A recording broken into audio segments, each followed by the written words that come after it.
Auto insurance can all seem the same until it comes time to use it. So don't get stuck paying more for less coverage. Switch to USAA Auto Insurance and you could start saving money in no time. Get a quote today. Restrictions apply. USAA. This Steve Jones Show podcast is now loading. The Steve Jones Show podcast is presented by Sunbury Motor Company, Purdy Insurance, and Brewers Outlet. As always,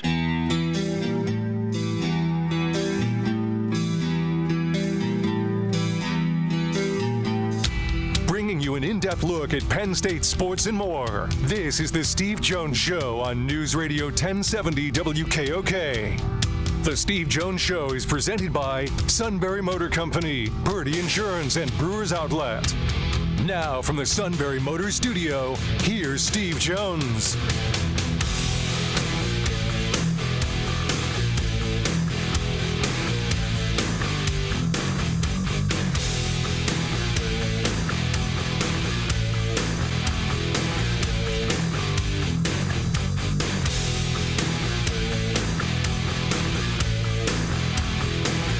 Great to be with you on this Monday, where Penn State has accomplished a first. For the first time ever, they're going to the Frozen Four. And the oddity is that, yes, Brian Tripp will get a chance to announce it, except he was announcing the Frozen Four anyway, because he's the voice on Westwood One. So he's actually going to have to be the, quote, neutral guy. How about that? He's going to be the neutral guy. Good luck. I think if anybody can do it, Brian can. Does that mean you get to go? You know what? That's the weird thing about this. That is the weird thing about this. You're like the 10th or 11th person today, somewhere around there, that has asked me that. And I know 2 years ago when they were in this spot with it, and they played Michigan. And if Michigan had won, I actually was going to be the guy to go down to Tampa because of Brian's situation. And but this time it never came up. And my guess is, I mean, because people have said, you're going to go. You're going to be the one to replace Brian. I said, no, not necessarily. Nobody got a hold of me. I said, I'm not going to just show up and say, here I am.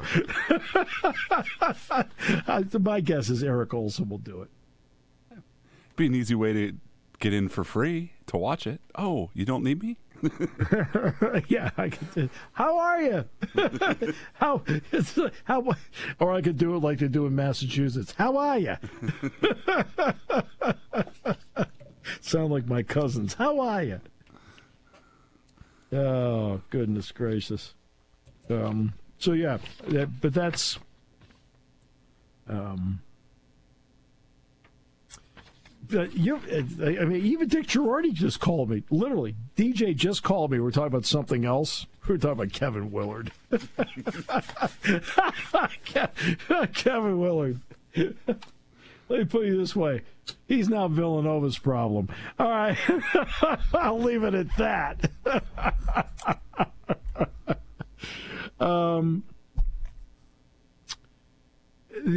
And he said, are you going to go to hockey because of Brian's situation? And I said, my guess is Eric Olson's going to do it. I would think. Like I said, nobody called. If nobody called, I'm not going to just show up. And believe me, I've called a lot of hockey in my career, so hockey would be no problem for me. But still, I'm like, ew.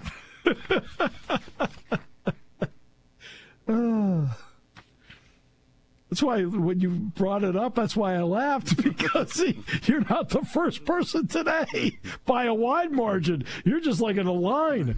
For some reason, some people think I'm doing it. I'm not doing anything. So, oh well. Yeah. I'd also have to deal with another hotel because I got my card bill today, And the last two hotels that Penn State stayed in for basketball, we're supposed to pay, like Dick, myself, Jack, myself, we're supposed to pay for our own hotel. We're separate from the team bill. Okay. Now, of course, what happens over and over again is you don't get, the confusion at the front desk of the last two. We're beyond words as to how to do this. I don't know. That's why I've been holding off doing my expenses for the month, because I wanted to see it's on my bill. Oh, they're both there. Somebody figured it out. Now I got to call both hotels and say, could you send me the bill? I need to turn it in. All right, yesterday with the Frozen Four, this is just a beyond words, fabulous, exciting deal for all of Penn State. And it adds in to everything else.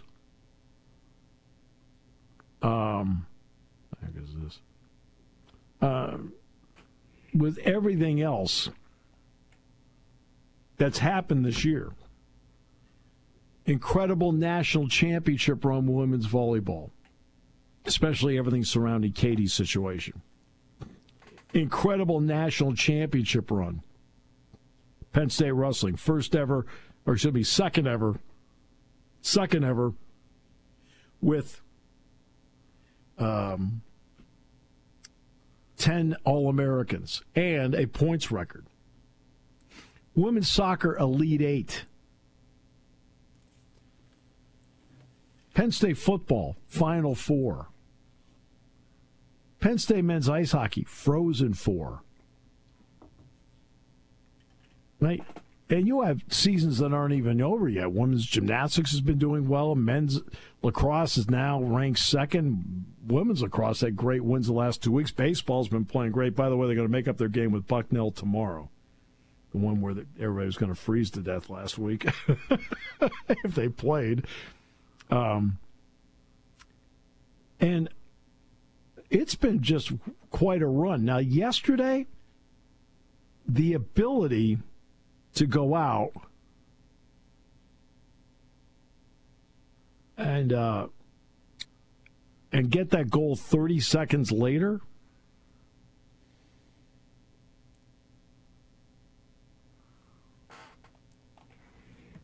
was great. It ties the game up. Now I'm going to tell you where I think the turning point was. And to me, the turning point happened in overtime. The third period, UConn completely dominated. And I had to make a speech yesterday to the Penn State Quarterback Club group. And I said, I know that today's world is an uncomfortable one for you as fans. Because, I mean, it's it skews, not completely older, but a little older, okay? And I said, the transfer portal makes everybody a little bit uneasy. I said, but as you're watching today's Penn State-UConn hockey game, you'll be rooting for Sergeyev to stand on his head and make saves, which, by the way, he did. I said, remember, he was UConn's goalie last year. I said, but you're rooting for him now. They all like, oh, okay, yeah. And then I'm going to get to the other part of the speech a little bit later because it deals with the NCAA tournament and it deals with the future of college sports. And when I'm watching this, the third period, it's all UConn. Their physicality really wore Penn State down, and I felt like the end of the third period, Penn State survived. I got what I thought would happen to start the overtime. Penn State, a little bit of a rest, had more jump, more speed, and more chances. And then about 4 minutes in, then the same thing started to happen again. They got worn down because they weren't going to call any penalties. I think the last time they called a penalty in that game was, early in the second period? The third period, the latter half, the second half of the game, there wasn't a single penalty called. So now we get to overtime. And UConn is throwing their weight around left and right to the point where they were, there's no doubt they're swallowing the whistle. You can see it. Okay? And that's not good for Penn State. Well, then Kavanaugh, the coach for UConn, I understand what he was looking for, but when he challenged, my first thought was, what a break for Penn State. Because I didn't think they were going to call the penalty. I'm watching it. I don't think they're going to call it. But they stopped that game for 5 minutes to look at that. And that's the 5 minutes Penn State needed to catch its breath. I felt that was the turning point of the whole thing right there. And it's not like I'm not talking in hindsight. I'm talking as I'm sitting there watching it. I said, that guy just gave Penn State I'm thinking to myself, he just gave Penn State a great gift. These guys needed to have a break. I said, they're going to have more jump after this. They're going to at least have some rest. And as soon as they ruled no major penalty, which I expected, all right, Penn State had more jump. And that behind the back pass, Charlie's behind the back pass was just phenomenal. And then, of course, the golden goal. That really, what a moment, huh? That was some moment. Now they got Boston University in St. Louis. And as of right now, I'm not going. Okay? And I'm not asking for a GoFundMe page to go. It's all right. So. You will take a check, though. Oh, for money? Oh, yeah. I'm a gun for hire. We're good. Absolutely. That's what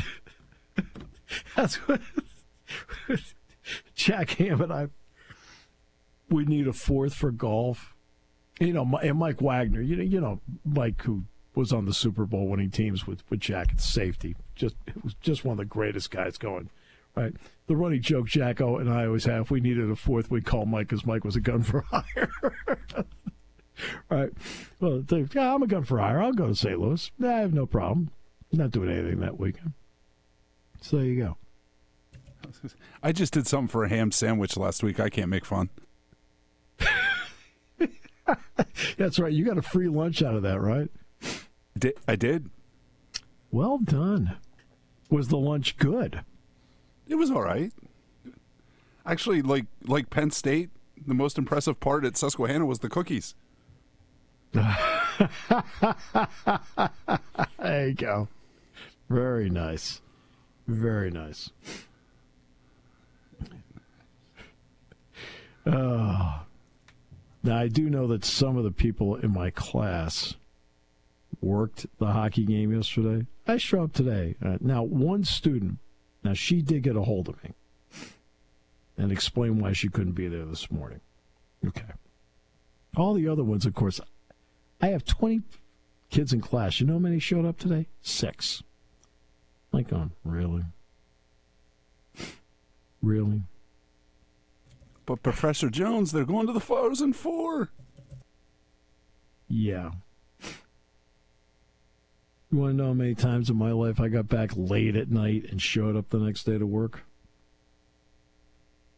Game at Minnesota, get back at 3 a.m. I was doing the morning show, had to be there at 5:30 because guess what? That's your obligation to be there. But that's okay.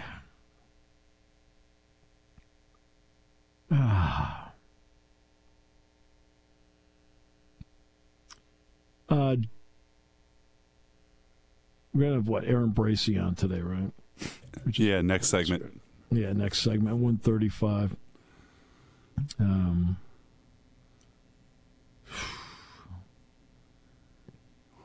Kevin Willard, by the way, took the Villanova job.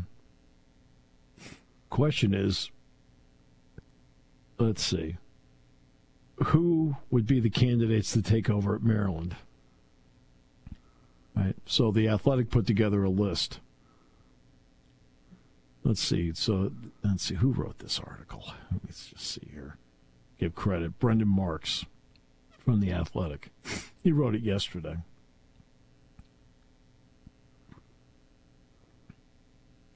So here's his list in alphabetical order. Chris Beard, head coach, Ole Miss. Don't see it. Now, is Maryland, quote, a bigger job than Ole Miss? Probably. We'll see. Mark Byington, Vanderbilt. Jamie Dixon, TCU. Now, Jamie Dixon is a perfect example of when others get involved, the money people, and they don't know what they're talking about. Remember the old Joe Paterno saying, I want your dollars, not your 2 cents? Okay.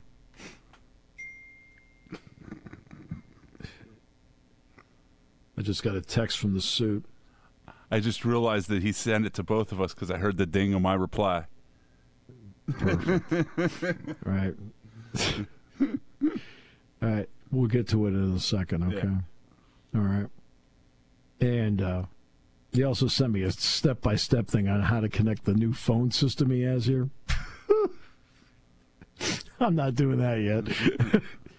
So he's so Chris Beard of Ole Miss is one. The Vanderbilt coach Byington was another one that he has on his list here for the Maryland job. Let's see who are the other ones here in the alphabetical order group. Jamie Dixon. So all Jamie Dixon does is get us to the Sweet 16. We need somebody to get us past the Sweet 16. So Jamie Dixon goes to TCU. Guess what? It hasn't happened since Jamie Dixon went to TCU. Pitt hasn't even made the tournament. It's like, hey, thanks for the suggestions. All he does is get us to the Sweet 16. How would you like to be there now? Right. Bryce Drew, Grand Canyon, who, by the way, was in the mix for the Virginia job. So I think that's a legitimate candidate. Mitch Henderson of Princeton. Okay. Bucky McMillan of Samford down in Alabama. Tony Skinn of George Mason. You're going to hear his name a lot. Former Maryland assistant. You'll hear his name come up. Drew Valentine of Loyola. Buzz Williams of Texas A&M. Nothing like having Buzz around. I read two different places yesterday that he really wants it. Buzz. He wants the Maryland job? Yeah. Really? Yeah. Okay. Which I found odd. But then with some of the Kevin Willard stuff I was reading yesterday, that they said that Maryland's NIL for basketball was, they put it the lower half of the top half of the Big Ten. He made it sound like they were like 19th. That's because that's Kevin Willard. Yeah.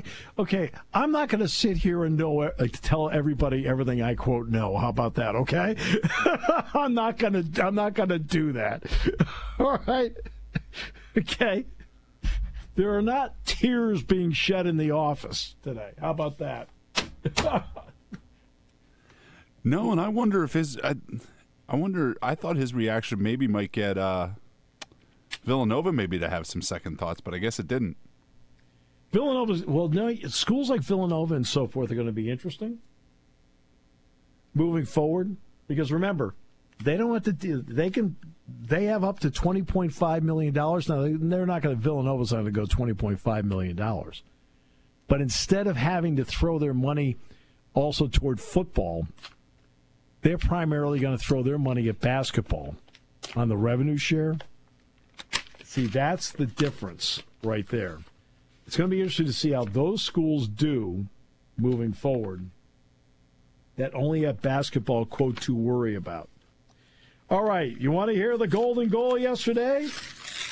My buddy Brian Tripp. Here we go, Brian. You want to listen to something that's great? Here's Brian's call of the game winner yesterday. There, then scampers back up the wing, into the attacking zone, drags into the slot, DeMarco fires! He scores! Matt DeMarco! Matt DeMarco! Matt DeMarco! Matt DeMarco sends Penn State to its first ever Frozen Four! Absolute bedlam on the ice! Penn State streaming off the bench,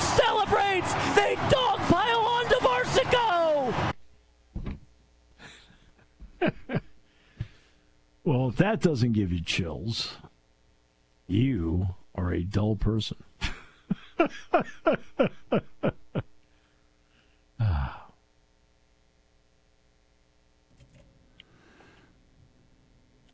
I feel I watched that whole second period and then got locked into stuff and completely forgot to go back to the hockey game yesterday.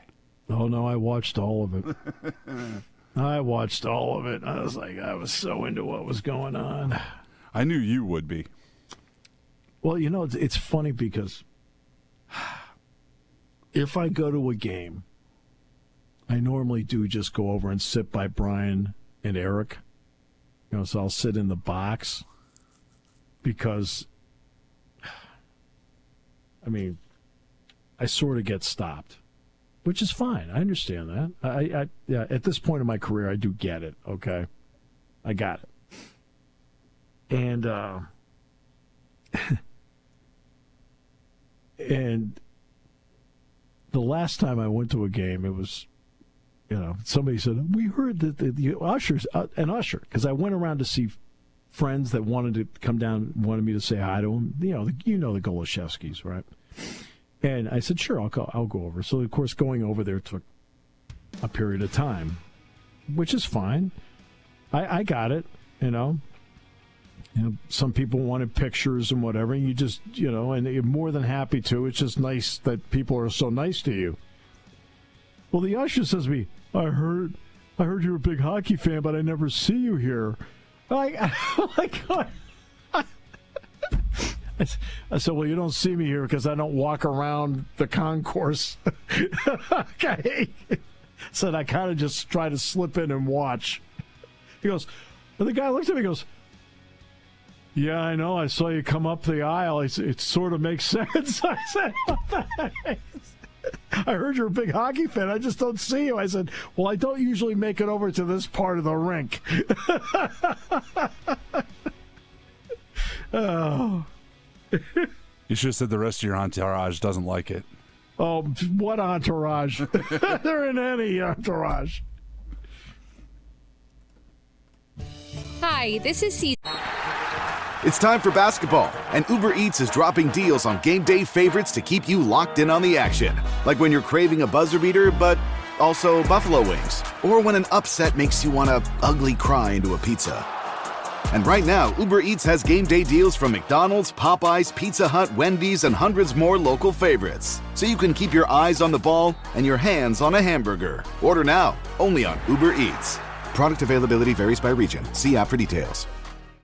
For over 100 years, the Purdy Insurance Agency has been protecting families and businesses of the greater Susquehanna Valley and beyond. With the experience of our trained and knowledgeable staff, you can rest assured that your needs will be evaluated and met by some of the industry's best representatives. No matter what your insurance needs are, call Purdy Insurance today at 570-286-5855. Visit our website at purdyinsurance.com or check us out on Facebook to see what we can do for you.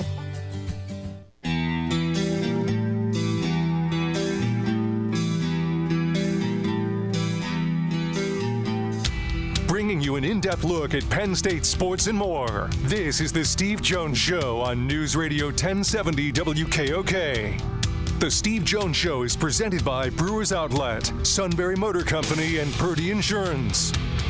Now from the Sunbury Motor Studio, here's Steve Jones. And this half hour brought to you by Purdy Insurance, Market Street in Sunbury. Go to purdyinsurance.com. Auto, home, light, business, boat, motorcycle, RV. They make sure you're fully insured and do everything they can to save you money. It is all at Purdy Insurance. Market Street in Sunbury. Go to purdyinsurance.com. Aaron Bracy joins us. He's going to the Final Four. He's going to San Antonio. I'm going to San Antonio in about 5 weeks, but that's to see my daughter and grandchildren and son-in-law, but that's a different story. He's going for basketball. Yeah, hey, Steve. Can't wait. It's going to be a great weekend.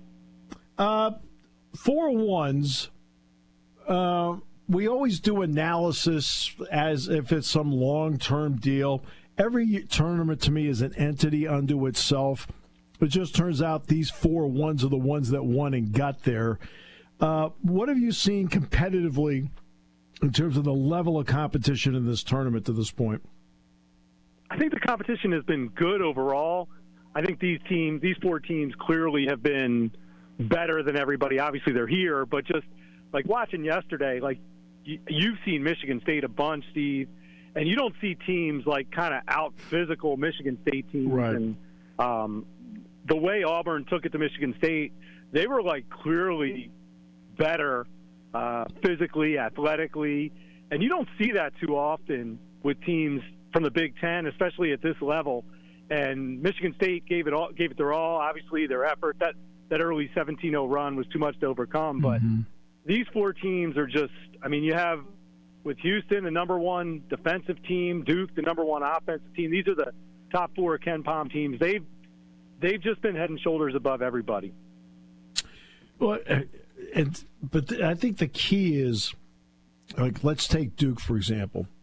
I've always told people, when we talk about close games, it's important to win close games, but the bottom line is the really, really good teams aren't in close games. Duke has more wins of 20 points or better than anybody in the country this season, including this weekend. They won both games by better than 20. What do you think about that statement? The really good teams aren't in close games. Yeah, I mean, to your point, I mean, look at their tournament, 93-49, 89-66, 100-93, 85-65. I mean, this is a stacked Duke team. Obviously, everyone knows Cooper Flagg, likely number 1 overall pick, but this Duke team is deep offensively. They've got Con Knuppel, another lottery pick, another first-round pick with the big guy from Sudan, a couple second-rounders. I do think that they're going to be in a close game on Saturday night, though, Steve. I don't think Houston is by any means a walkover defensively. Oh, no. They can hold their own, obviously, with anyone in the country. Duke has not played anyone as good defensively as Houston all season, and Houston has some guys offensively that can score the ball, especially from three-point range, which I think in the tournament is really important. Obviously, with the way today's game is played, but I think this is going to be a close game. I don't think this is going to be a walkover like Duke's had, as you mentioned, most of the season and in this tournament specifically.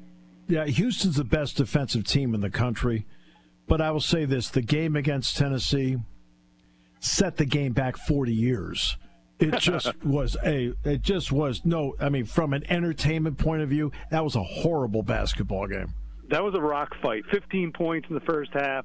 Not the most pleasing for the eye unless you love defense. But I think we're going to see a more aesthetically pleasing game on Saturday night. Jeez, I hope so. because here's what Duke has. First of all, Duke is actually a very good defensive team. Aaron, what strikes me is that when you look at their team, they have no starter below 6'5". What does their length mean to how Duke plays defense? Yeah, that's going to be a problem, especially when you look at Houston's backcourt. Their guys are 6'1", 6'3", 6'4", so to your point, Duke is going to have a huge advantage defensively on the perimeter. Houston's three-point shooters are good. L.J. Cryer, 42%. Manuel Sharp, 42%. Miles Uzan, 45%. Yep. But those guys are all 6'4" or shorter, and they're going to have to figure out ways to get their shots off in a way they haven't seen this kind of length, obviously, in the tournament. But Houston's won 17 games in a row. They're 34-4, 19-1 in the Big 12. They've won everywhere over everyone. So they've been able to figure it out. I think they're going to have a plan. But certainly I think Duke is the on-paper favorite, not only in this game, but to win the tournament. Oh, yeah. Yeah, to win, yeah, they would be the favorite to win the tournament. Here's another one that's interesting. The 4 coaches. Bruce Pearl, show cause penalty. Kelvin Sampson, show cause penalty, banished. Say Pearl was banished to media, which you and I both know is the lowest form of life. All right. Okay, Sampson was banished to the NBA. Golden, somebody on the face of the earth has to explain how he got through December. And then there's Shire, whose name rhymes with choir because he's the choir guy of the group. This is quite a coaching group that we have here. Yeah, I mean, four stars of the profession. Obviously, you mentioned some of the things with Pearl and Sampson, but these are four of the best coaches in college basketball, and they also have some relationships. Todd Golden kind of got his start on Bruce Pearl's staff for 2 years. Going to be a really interesting matchup. But yeah, coaching behemoths. And one of the things that I find really interesting, Steve, is John Shire following in Mike Krzyzewski's footsteps and kind of continuing what he has done there, which we've seen at Villanova with Kyle Neptune and Jay Wright. Like, you'd think that would be an easy thing to do. Obviously, Duke has been high pedigree. This is their 18th Final Four, 5 national championships. But it's not always easy to continue the legacy of someone. And to see what John Shire's done, like, I find that really impressive, personally. Well, and I've always told people along the way that it's better to be the guy after the next guy. Yeah. Right? And Shire's, that's not how it's worked out. He's been the next guy and has done an incredible job with it. The other game is quite the matchup as well, because we are guaranteed an SEC finalist in all of this. Florida's interesting. What I find interesting is that Clayton's playing for Pitino at Iona. He does not go to St. John's. He goes to Florida. I think that's an interesting pathway to me. Yeah, I mean, he was dominant in the MAC, and so I don't know the backstory of why he did not go to St. John's. You would think he would have wanted him there, but he's been amazing in this tournament. He's really helping his draft stock. Obviously, he's a first-round pick, but he's moving up draft boards, particularly the way he's shooting the three-pointer this tournament, 45.3%, 30 points in their win over Texas Tech, and really some clutch plays down the stretch in that game. That was a really good game, and Auburn's going to have their hands full with Walter Clayton, and Florida has a lot of other guys offensively that can light it up. I think the big question right now with Auburn is the status of Broome and his injury yesterday. He was completely dominant against Michigan State, but when he wasn't in the lineup, at least me personally, I didn't think that they were as dominant. He's just head and shoulders above anyone Michigan State had, and I think same with Florida. And if healthy, he's going to be a problem for Florida. If he's banged up, I do see Florida advancing here. Yeah, I'll say this. Johni Broome, and I can't say how I voted, but he's very high on my Wooden Award ballot. Okay. When you look at him, what do you see? I see a dominant big man at the college level. Needs to develop his jumper. He shoots only 26.7% from three-point range. Having said that, he hit both of them against Michigan State. Not a good free throw shooter, which is going to be a problem at end of games, 59.3%. But physically, he is just a man among boys at the college level. Michigan State had no answer for him. Extremely athletic. Footwork is tremendous.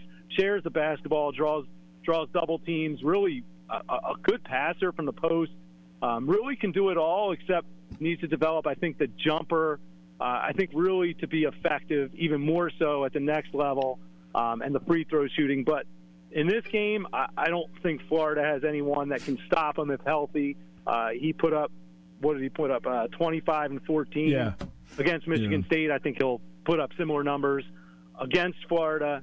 And I do think if he's healthy, and I think with Pettiford in the backcourt and some of the other guys they have, I think Auburn wins this game, but his health is going to be a big question mark heading into Saturday night. What strikes me about Duke, and I was actually talking to a group yesterday, and when it was over, I said I was going home to watch, basketball. And I mentioned Cooper Flagg, and I said, every once in a while you get a guy like this where the coach is sitting there like going, will you please shoot the ball? Over here in the back, could you shoot the ball? Okay? Stop passing it. I want you to shoot. You got to beg the guy to do it. And when he does, he's phenomenal. Yeah, and I think, too, like, I think there's something to be said about his upbringing in Maine and kind of a humble guy, team-first guy, certainly not a me-first type player. And I think there was even something I saw on X where John Shire yelled at him to shoot or not to leave his feet.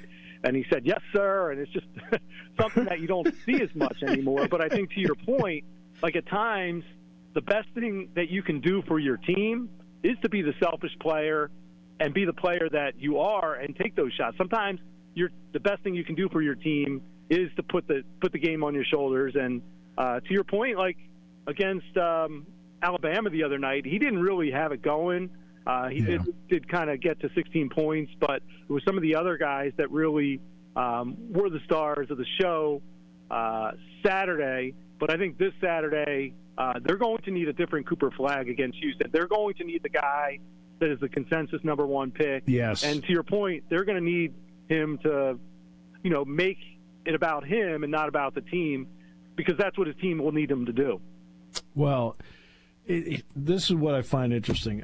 People have talked about the lack of Cinderella in this tournament. Mm-hmm. And then you look at the TV ratings. Aaron, they're really good. They're surpassing numbers left and right. They're getting record numbers. Here's the reason why.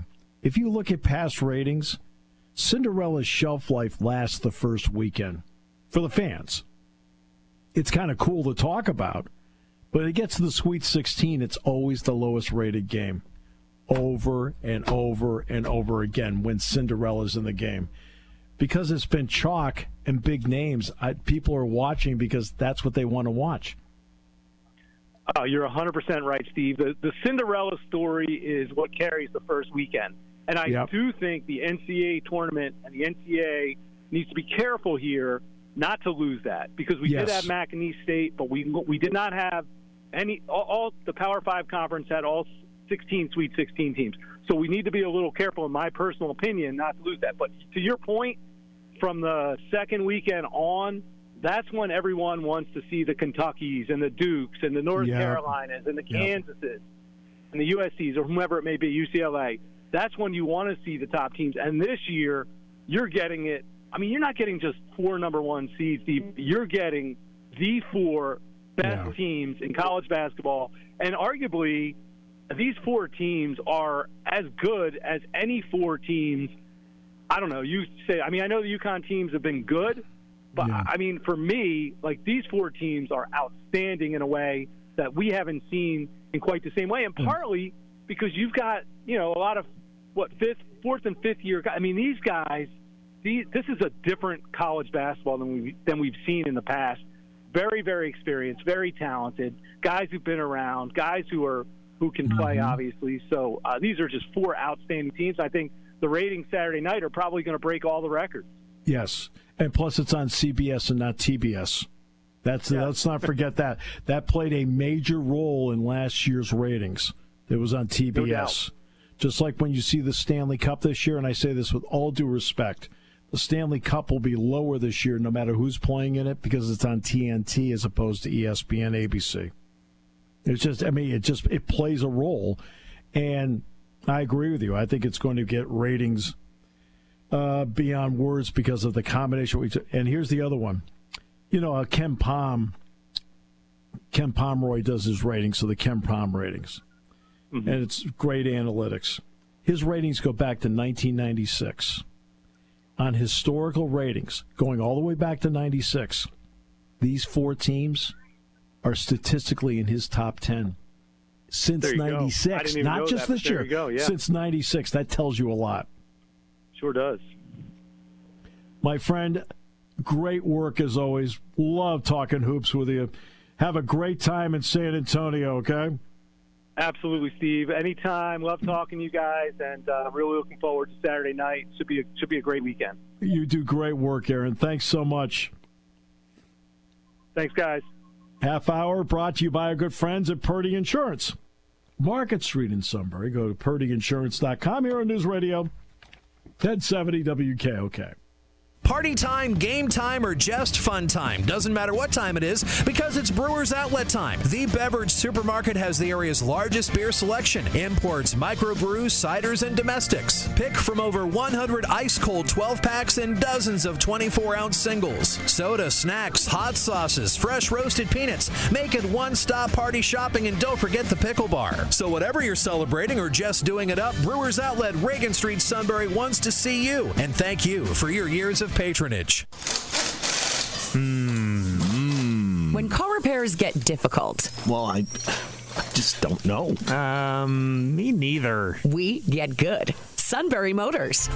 More than quality new and used cars, Sunbury Motors specializes in complicated auto repair diagnosis. They can handle intricate repairs and even complete auto body with service open Monday through Friday, 7 till 4. And Sunbury Motors has made simple repairs easy. Maintaining your vehicle is necessary. Finding the time to do it is difficult. Welcome to Sunbury Motors Quick Lane. Just walk in or call ahead. Relax in their remodeled waiting room with Wi-Fi, beverages, and snacks. While Sunbury Motors factory-trained techs take care of your oil change, tire alignments, brakes, and inspections. Quick Lane, 6:30 to 6, Monday through Friday, Saturday, 6:30 till 2. Sunbury Motors, Ford and Hyundai, North 4th Street, Sunbury. And Sunbury Motors Kia, routes 11 and 15 in Hummel's Wharf. We take the out of auto repair.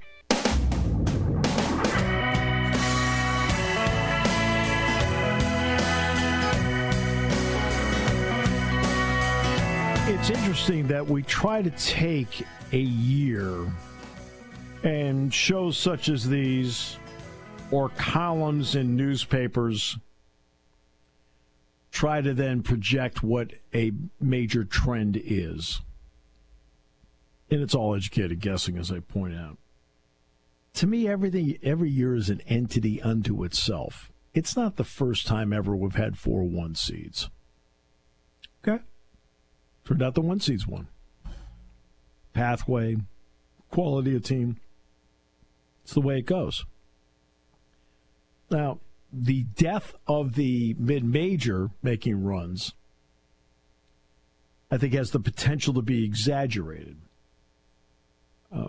Because Colorado State won, got to the next round. McNeese State won, got to the next round. Right? And it just depends on matchups. Now, Arkansas beating St. John's is not an upset. You know, Arkansas as a 10 seed out of the SEC. Okay, you know, I mean, that's, you know, that stuff is, that'll happen. And once you get to the second round, it becomes very precarious to begin with. And when you sit there and you look at all this, you're going to still have upsets happen in the tournament, right? But the tournament itself does not need to have somebody into the Sweet 16 because people are not interested in Florida Gulf Coast being in the Sweet 16. It's just the way it is. The ratings show it over and over again. And so I think you're going to find the ratings on the Sweet 16, and I think you're going to find the ratings on the Elite 8 to be really good. Well, there's a good reason why. And a big reason why is the named teams are in there, and that's what the fans want to see. As I pointed out, when Penn State played Texas 2 years ago, in the second round, you had March Madness as a brand, Texas as a brand, Penn State as a brand, and guess what it got? 6.6 million viewers. When you combine those three brands, it doesn't matter if Penn State's the greatest basketball brand out there, it's still Penn State on the front. I mean, how many people are watching hockey yesterday that are Penn State fans that, you know, would really struggle to know what offsides is? Okay? There's a good chance they would struggle with it. Right? What's cross-checking? I don't know, but I watched the game. Okay, great. Because Penn State was playing in it. That's all that mattered. And that was that Penn State Texas game 2 years ago. That had 6.6 million viewers because of all the three brand names: March Madness, Texas, and Penn State. That's how you get great ratings. So you want to see a couple of upsets in the opening round. Once it gets to round two, yeah, you're kind of like, but once it gets to the Sweet 16, people want to see what they perceive as the name teams, the better teams play. And that's been something I've talked about for years.